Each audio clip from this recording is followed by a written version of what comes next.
I'm really happy to say that Christian Laang, the CEO of Tradeshift, is in Davos and is joining me right now. Great to have you with us. Thank you for having me. So your company, you run a network and a platform for supply chain payments. So I feel like you have a unique perspective on what's been going on there. We spent a good part of the last 12 months just talking about the bottlenecks in the supply chain. A lot of companies post-pandemic have had to rethink the way their models work. What are you seeing right now? Well, I think, the last 2 to 3 years have educated everyone on supply chain. I think it was an area that nobody really were too interested in before, and now it's on the forefront of everyone, right? And what we've seen is 2022 was a bullwhip year in many ways, right? We saw Europe essentially purchase orders coming off a cliff and in free fall. We saw US being relatively strong.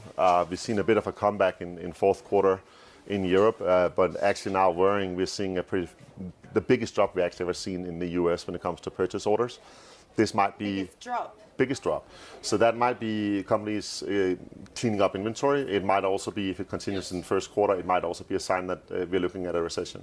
Really interesting there to hear your perspective on how orders could affect overall activity.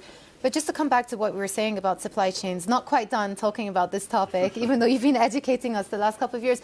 Has there been a sea change in supply chains? I mean, there's been a lot of talk about onshoring and moving away from the just-in-time model. Has it actually happened? Yeah, no, absolutely. I think we've seen more change in supply chains the last 18 months than we have the previous 10 years. And I think the main thing is that supply chains were set up for enormous stability, right? Everything was static.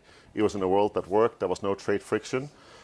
Just in time was the leading paradigm for that. What we've seen the last 18 months is that everybody realized that this is the new normal. It's not like we just got to get over COVID, we just got to get over inflation, and then things is going to be fine. We still see trade tension, we see deglobalization happening.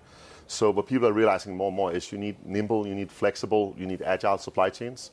And most of the paradigms for that is not written yet. So it is really a new world when it comes to supply chain. A lot of people do nearshoring, friendshoring, home to domestic production, but that production's coming home don't look like the industry 40, 50 years ago when it left. It's completely different, fully automated, very digital, and so on. What does that do to overall costs, this onshoring phenomenon? I mean, we're seeing for a lot of examples, right, that onshoring is actually coming home at a lower cost than they were offshoring because we are doing a leapfrog in technologies, both on the digital side of the supply chain, but certainly also in the production methods. And when you said